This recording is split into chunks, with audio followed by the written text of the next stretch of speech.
Doing a review of these HD dash cam that I got online for $29.99. It's usually one of those things that pops up on the internet, on your Facebook feed or on your Instagram feed or Twitter or whatever. Usually done by Chinese companies that are out there, and basically I wanted to try it out. I always wanted a dash cam. Didn't want to pay big money for it. Decided to try it out and see what's going on. So here we go. It is a nice little camera. First of all, it does take miniature or micro SD cards. Doesn't come with one, so you'll have to sort that out. It came in about a week. It wasn't too bad. It's very lightweight, and the quality is not too bad. I'll put a link on the video. You'll probably see it flashing somewhere of a video I put together of of some traffic stuff. But it's not a bad little cam for the price, right? It's got several different options that you can do. Sorry about the noise in the background. My daughter's watching a movie. Let me turn that down. But basically, it's got a lot of nice little features. Now, the only drawback is that you have to always have it on charge. It does have a battery, but the battery doesn't last very long. So you do have to have that on charging at all times in your car. It also allows you to connect to the computer through that, and that's just a micro USB 2, I think it is. Type B, I'm sorry, mini USB Type B. You can see it's got some other stuff. It's got AV out. It's got HDMI, mini HDMI. You've got your power button, SD card slot, and this is going to be your menu button. You'll use these buttons down here for different things. The OK button allows you to obviously choose stuff on the menu, or start recording or stop recording. Pretty instant. It's one-handed. So it's really nice if you don't want to keep recording. Your up-down buttons are really mainly for guiding the menu, and then this one you'll be backing out of stuff. The park button, it's a nice little feature that if you just want to park the car, if you do have a car that is continuous power on your cigarette lighter, obviously, then you'll have this as continuous power.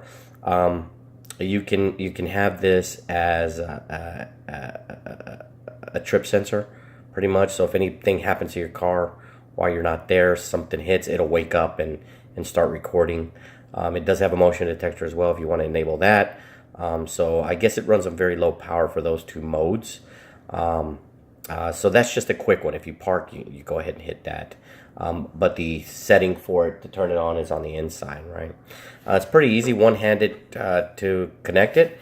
It comes with a suction cup, and I've got to say, I've worked with a lot of speed detectors and phone holders, and this is one of the best suction cups that I've had. It's nice and easy. It just snaps on real quick to your windshield, and even when you take this off, you have a little bit of rough time to take it off, but as soon as you pull this tab and break that seal, it pops on right off. Now, the camera's not very heavy at all. I'd say it's less than 2 ounces, and it's easy enough to just slide on when you get in the car, and off you go, right?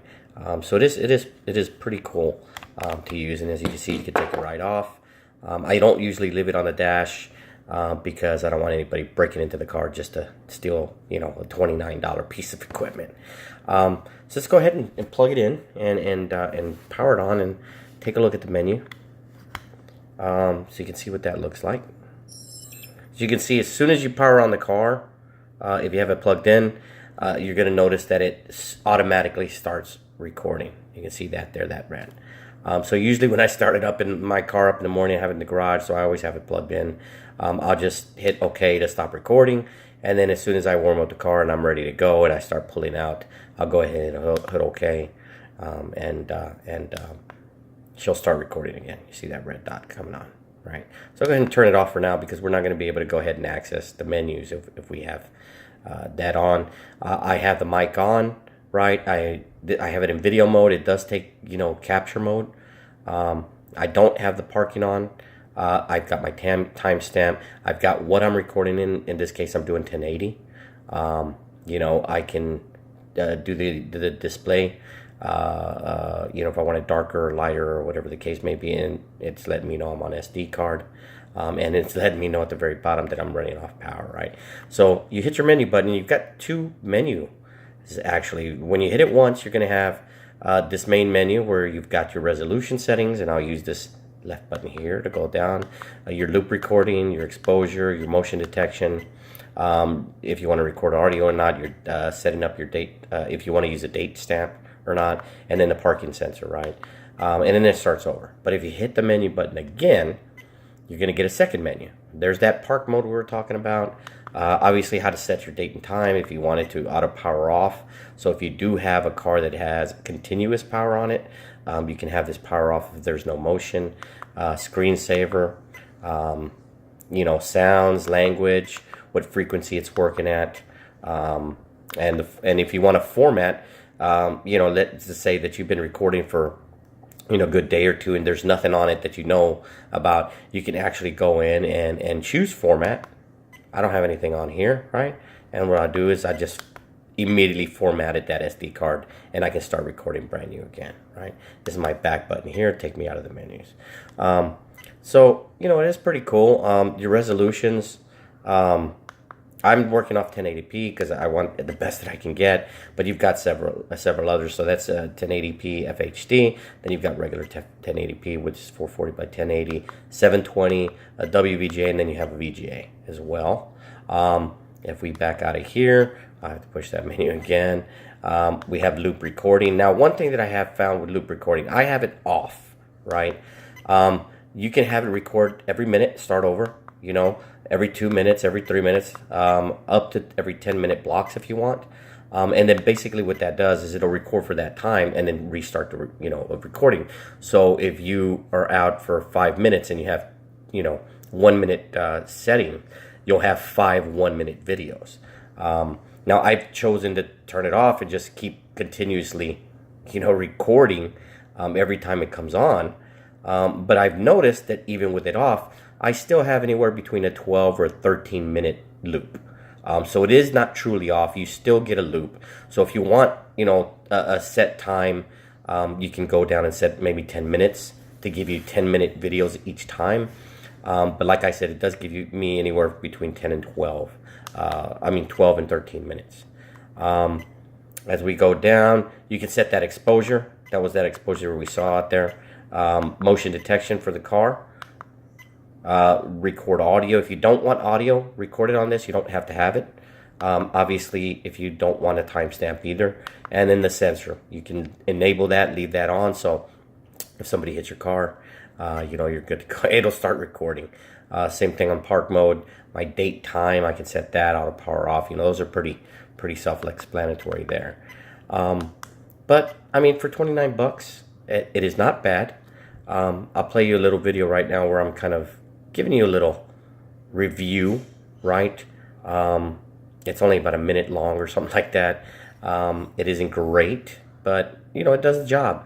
And like I said, I'll put a link at the end to one of my driving videos that or bad driver videos that I just put up, so you can see exactly what it looks like. Every one of those videos was taken with this camera. So you can go ahead and take a look at that and you know, figure out if you want to, you know, invest in something like this. If you see it, I'll put the link of where I got it in the bottom informational for you. So yeah, there you go. Take a look at that little demo there, and then, you know, thanks a lot, guys, for watching, and I'll talk to you later.